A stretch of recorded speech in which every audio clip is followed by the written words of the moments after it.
Sejarah Resi Abhyasa. Resi Abhyasa, atau dikenal sebagai Byasa dalam bahasa Sanskerta, adalah tokoh penting dalam tradisi Hindu dan dianggap sebagai penyusun epik besar Mahabharata.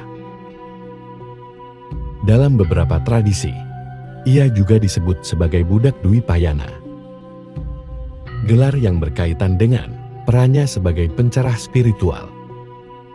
Nama Buddha di sini berasal dari kata Budi, yang berarti kecerdasan, kebijaksanaan, atau kebangkitan spiritual. Sementara Dwipayana berarti yang lahir di 20, atau lahir di antara dua sungai. Mengacu pada tempat kelahirannya di antara sungai Yamuna dan Ganges. Resi Abhyasa diyakini sebagai putri dari Resi Parasara dan seorang wanita nelayan bernama Satyawati atau Dewi Durgandini.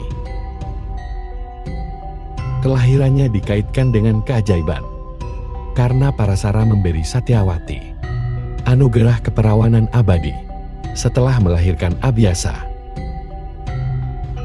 Sejak kecil, Abhyasa dikenal sangat cerdas dan tekun dalam belajar. Ia menjalani kehidupan sebagai pertapa dan mengabdikan dirinya untuk memahami ilmu-ilmu Veda, filsafat dan spiritualitas.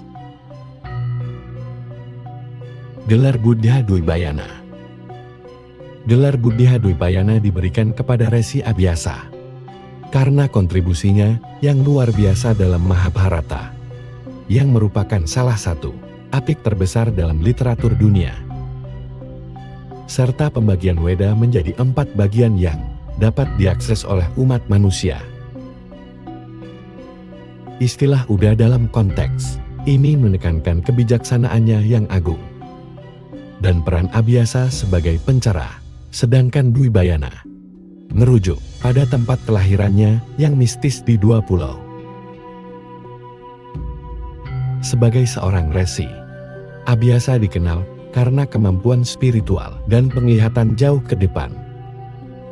Ia tidak hanya memberikan pengajaran spiritual, tetapi juga menanamkan nilai-nilai moral, etika dan kebijaksanaan melalui karya-karyanya. Gelar ini menunjukkan bahwa dia mencapai pencerahan spiritual setingkat Buddha dalam pengertian kebangkitan batin yang tinggi. Dalam Mahabharata, Abhyasa memainkan peran penting sebagai narator dan juga sebagai karakter yang aktif, terlibat dalam jalannya cerita. Dia adalah kakek dari para Pandawa dan Kurawa, 2 kelompok utama yang terlibat dalam perang besar di Guruseta. Selain perannya sebagai narator, ia juga memberikan bimbingan spiritual kepada banyak karakter utama dalam epik tersebut. Resi Abhyasa dikenal karena perannya dalam membagi Weda, yaitu kumpulan teks suci dalam tradisi Hindu, menjadi 4 bagian: Rigveda, Samaveda, Yajurveda, dan Atharvaveda. Pembagian ini dilakukan untuk membuat ajaran Weda lebih mudah diakses oleh umat manusia. Ini adalah salah satu pencapaian terbesar Abhyasa. Dan karena kebijaksanaan serta pemahaman spiritualnya yang mendalam, ia mendapat gelar Buddha. Makna spiritual gelar Buddha Dwipayana. Pemberian gelar ini juga menggambarkan orasi Abhyasa sebagai seseorang yang tidak hanya berkontribusi pada dunia sastra dan agama, tetapi juga sebagai pencerah yang membawa ajaran, moral dan spiritual kepada umat manusia. Ia dianggap sebagai figur yang membantu manusia mencapai pencerahan batin melalui ajarannya dan karya-karya yang ia susun.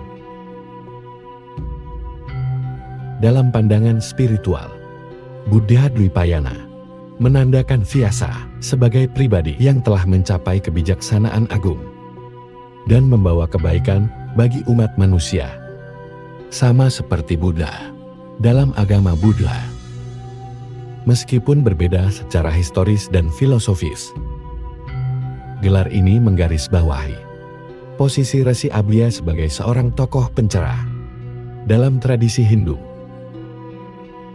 Warisan Abhyasa masih terasa hingga kini, terutama dalam bentuk ajaran-ajaran moral yang terdapat dalam Mahabharata dan berbagai teks Weda. Gelar Buddha Dwipayana mengabadikan kebijaksanaan dan pengaruh spiritualnya yang masih dirasakan dalam dunia Hindu dan diakui dalam tradisi spiritual yang lebih luas. Dengan gelar tersebut, Abhyasa tidak hanya dipandang sebagai penyusun epik besar, tetapi juga sebagai guru spiritual yang membantu membangkitkan kesadaran batin umat manusia, menjadikannya salah satu tokoh paling dihormati dalam sejarah India kuno. Meskipun Buddha, Siddhartha Gautama, dan Resi Abhyasa berasal dari tradisi yang berbeda, ada benang merah dalam konsep pencerahan, kebijaksanaan atau budi, dan pemahaman spiritual yang mendalam, yang bisa digunakan untuk mengembangkan sejarah ini. Pada awalnya, Abhyasa hidup sebagai seorang anak yang cerdas dan tajam secara spiritual. Namun jalan menuju pencerahannya dimulai setelah dia mengalami visi spiritual yang mendalam. Selama bertahun-tahun di pertapaan di hutan, Abhyasa memasuki kondisi meditasi yang sangat dalam. Mirip dengan dhyana dalam tradisi Buddha, di mana dia mulai merenungkan makna kehidupan, karma dan penderitaan manusia.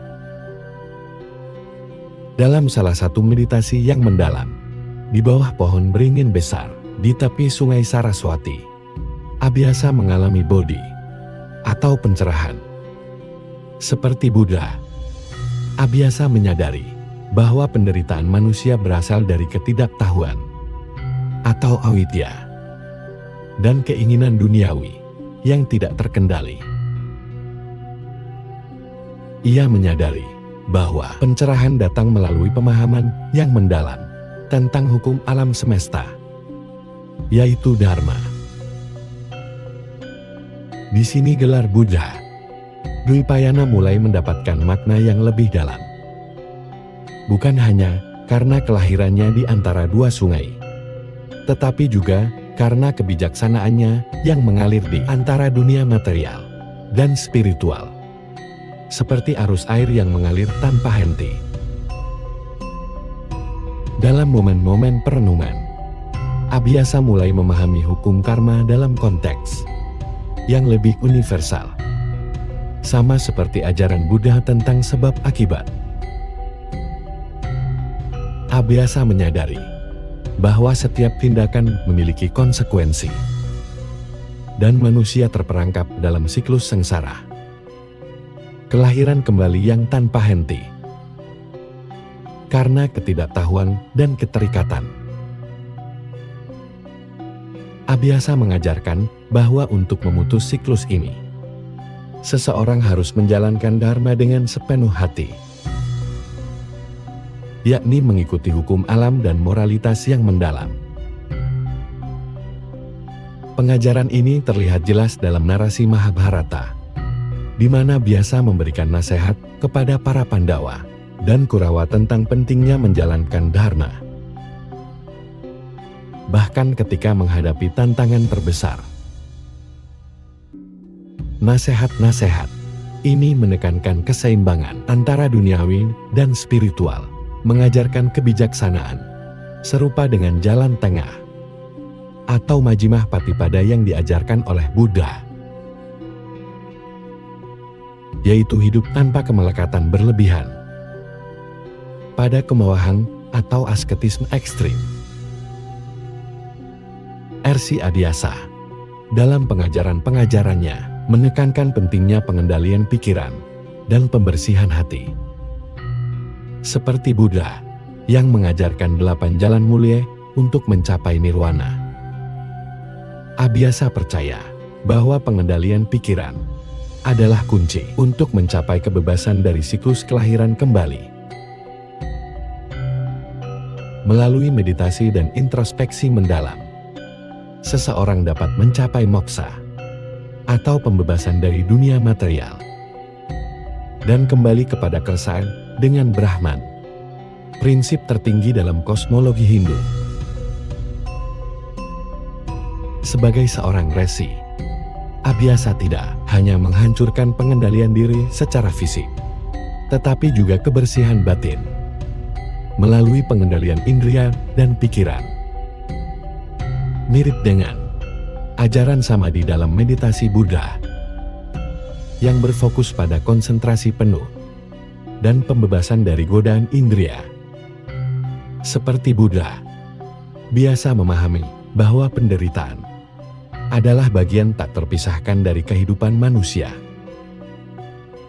Namun, ia melihat penderitaan bukan hanya sebagai hasil dari karma buruk atau keterikatan duniawi, tetapi juga sebagai alat untuk pembelajaran dan evolusi spiritual. Dalam tradisi Hindu, penderitaan dipahami sebagai cara untuk memperbaiki dosa-dosa masa lalu.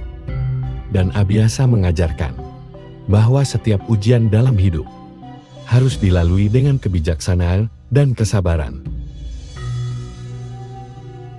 Abhyasa melalui Mahabharata menunjukkan penderitaan yang dialami oleh para Pandawa sebagai jalan untuk mencapai pencerahan moral dan spiritual.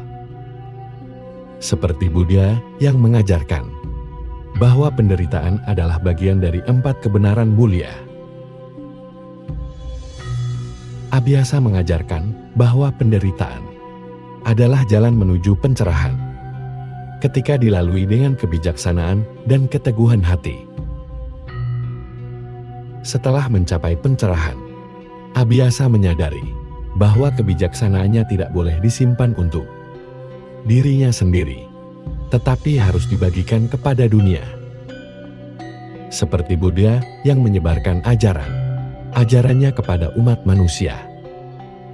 Abhyasa merasa bertanggung jawab untuk menyebarkan dharma dan kebijaksanaannya kepada umat manusia. Dengan demikian, ia menyusun epik Mahabharata yang syarat dengan pelajaran moral dan spiritual, serta membagi Weda menjadi 4 bagian untuk memudahkan manusia mempelajari dan mengikuti jalan spiritual.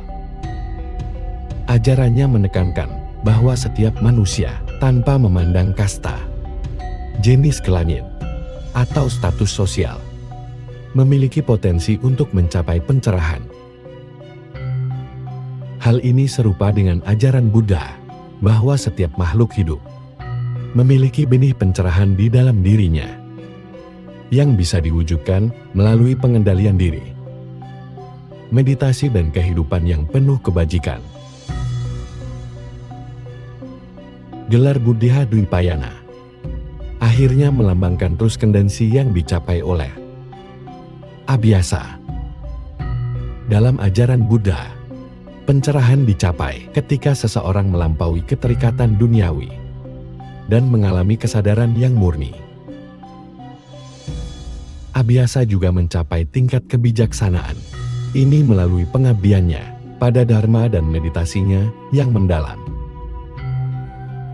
Dia memahami bahwa dunia materi hanyalah salah satu aspek dari kenyataan, dan bahwa kebenaran tertinggi terletak pada kesatuan dengan alam semesta dan Brahman.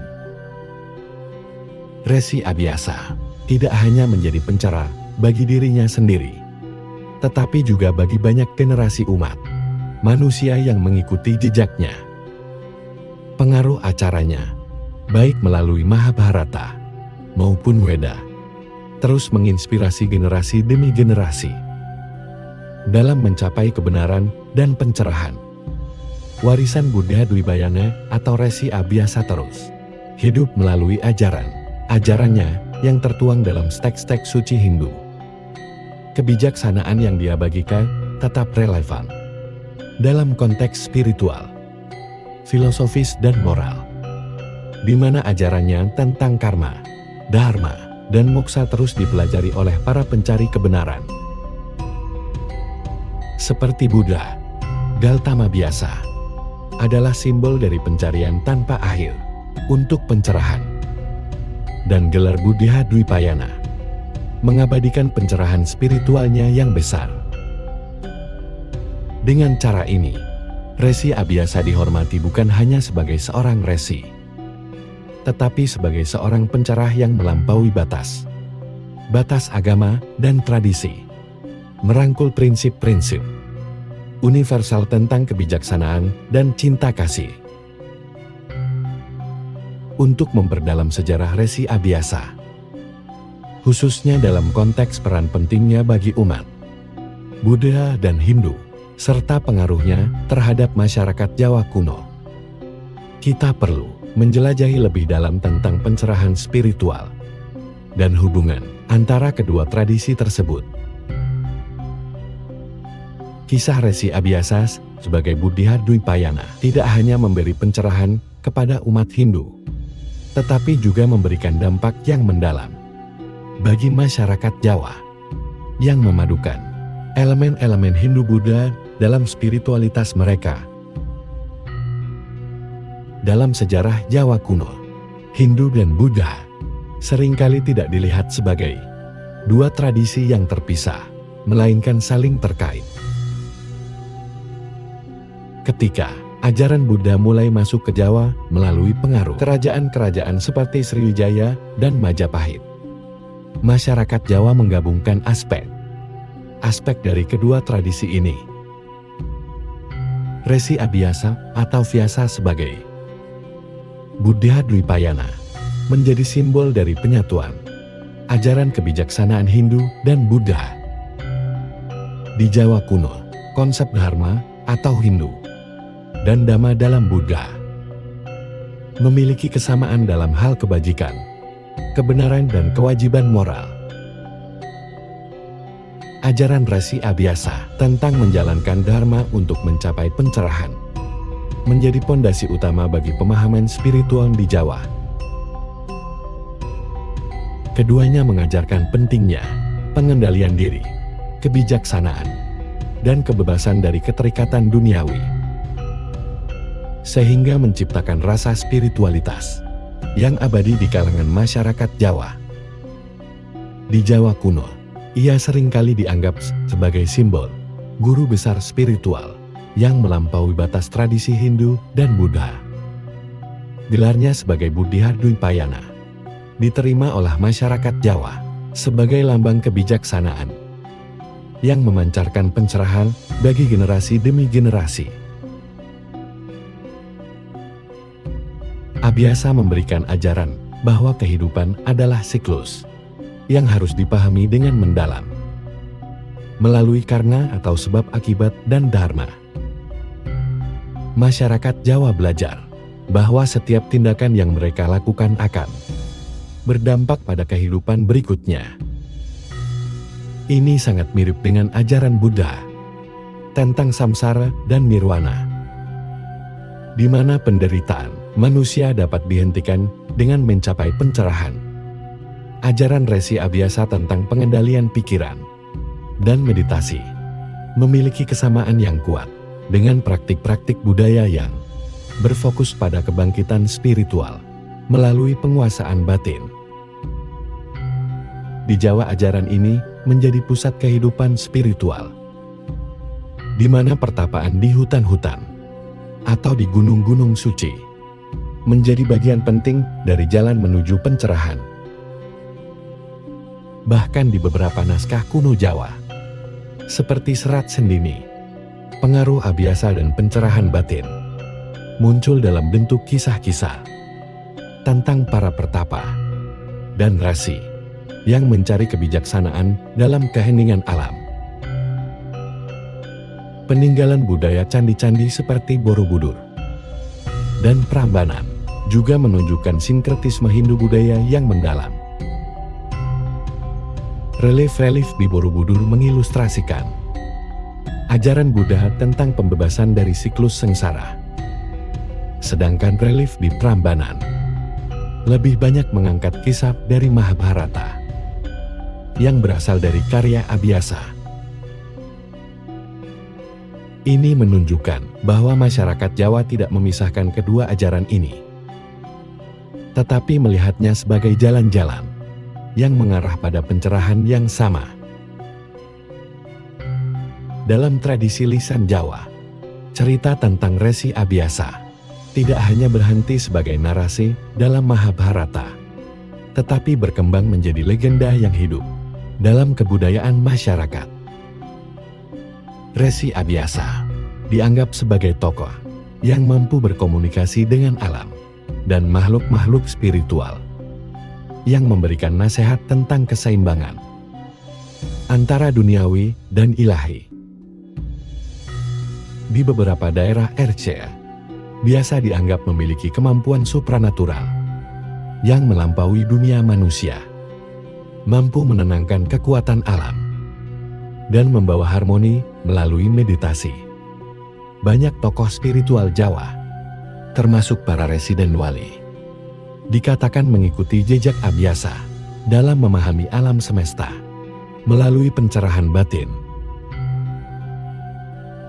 Tradisi meditasi di Jawa sering dianggap sebagai jalan untuk mencapai kesatuan dengan alam dan pencerahan batin yang terkait arah dengan ajaran Resi Abiasa tentang pengendalian pikiran dan pengetahuan spiritual. Dalam konteks Jawa, ajaran tentang karma tidak hanya mempengaruhi kehidupan sehari-hari, tetapi juga membentuk cara berpikir masyarakat tentang keadilan kosmik. Resi Abiasa mengajarkan bahwa tidak ada tindakan yang hilang tanpa jejak. Setiap kebaikan atau keburukan akan kembali kepada pelakunya pada waktunya. Prinsip ini sangat dihormati dalam masyarakat Jawa kuno, di mana kepercayaan pada takdir yang disebut lahir dan karma merupakan elemen sentral dari pemikiran spiritual mereka. Abiasa juga menanamkan pemahaman bahwa pencerahan tidak datang melalui keberuntungan, melainkan melalui usaha, disiplin, dan pengorbanan. Seperti halnya Buddha yang mengajarkan 8 jalan mulia. Abiasa mengajarkan bahwa jalan menuju moksa memerlukan pemahaman mendalam tentang kehidupan, pengendalian diri, dan pengabdian pada dharma. Ajaran-ajaran biasa juga berpengaruh dalam seni dan budaya Jawa, terutama dalam wayang kulit, salah satu bentuk seni paling ikonik di Jawa. Dalam wayang kulit, cerita Mahabharata sering dimainkan, dan tokoh Resi Abiasa digambarkan sebagai seorang guru spiritual yang memberikan nasihat dan bimbingan kepada Pandawa. Pertunjukan wayang ini tidak hanya menjadi hiburan, tetapi juga sarana pendidikan moral dan spiritual, di mana penonton diajak untuk merenungkan makna hidup, karma, dan dharma. Musik gamelan yang mengiringi pertunjukan wayang juga mencerminkan suasana meditasi dan kedalaman spiritual, sejalan dengan ajaran Abiasa tentang pentingnya pengendalian pikiran dan keseimbangan batin.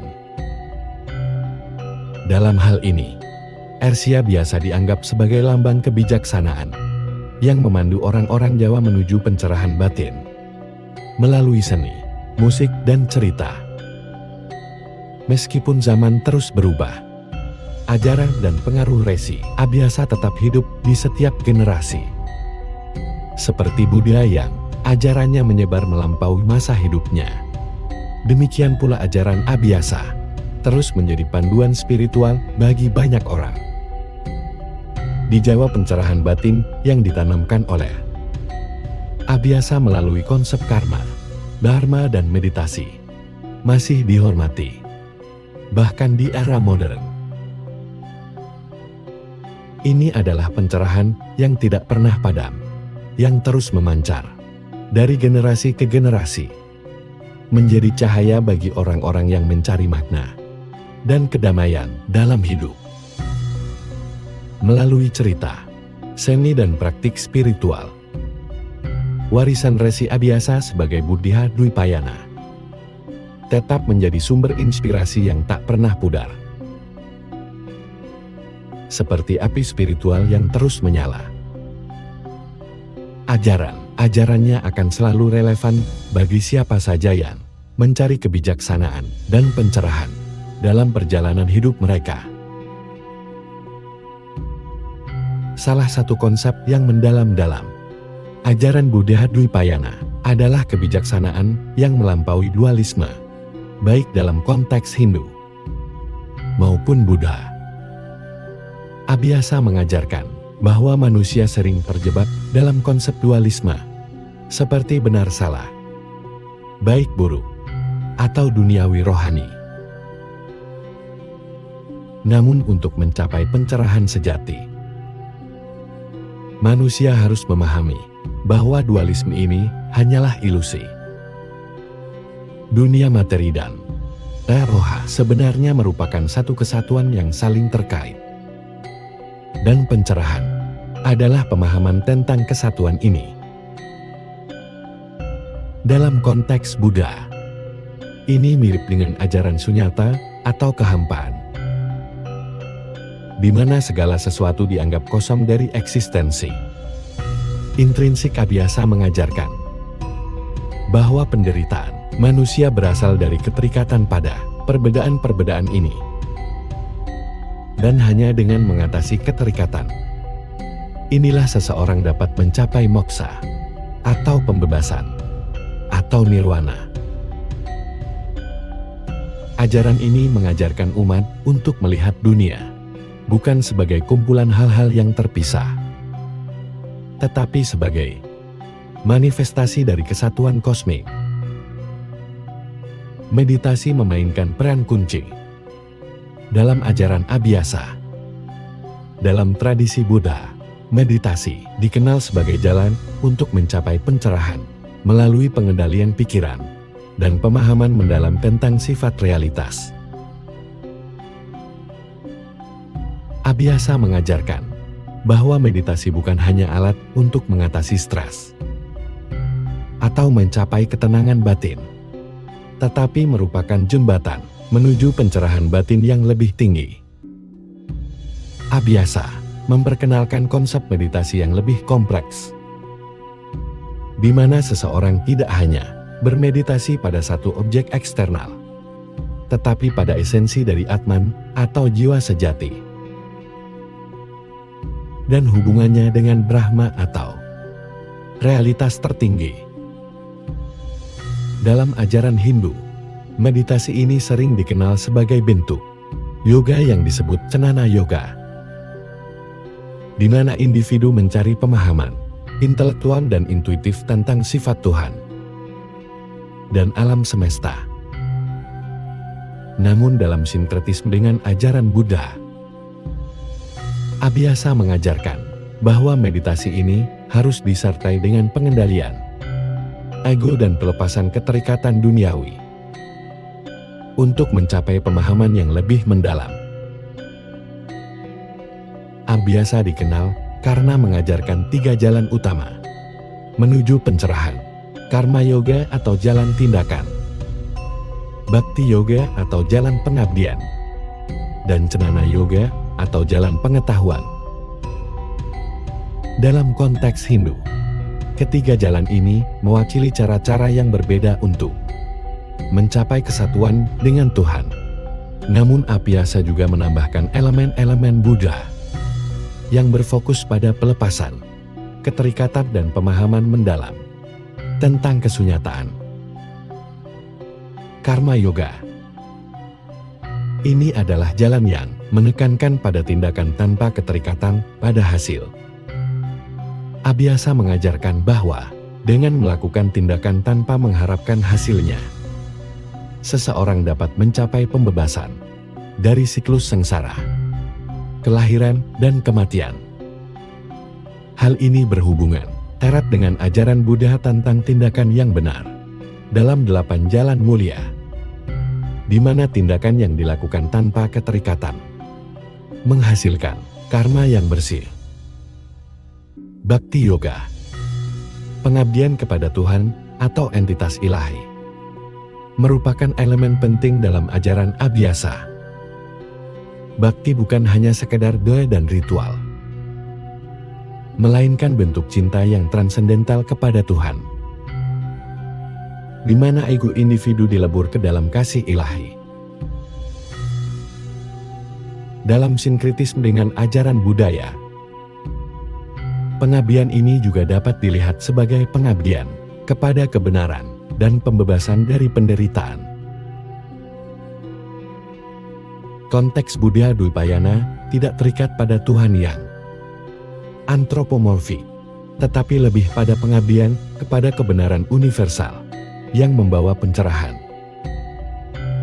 Jnana Yoga, jalan pengetahuan, adalah puncak dari ajaran Abhyasa, di mana seseorang mencapai pencerahan melalui pemahaman mendalam tentang realitas sejati.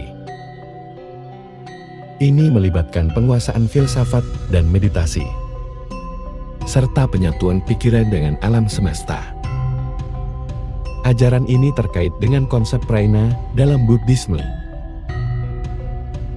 di mana kebijaksanaan yang mendalam melampaui semua bentuk pengetahuan duniawi dan membawa seseorang kepada pencerahan sejati.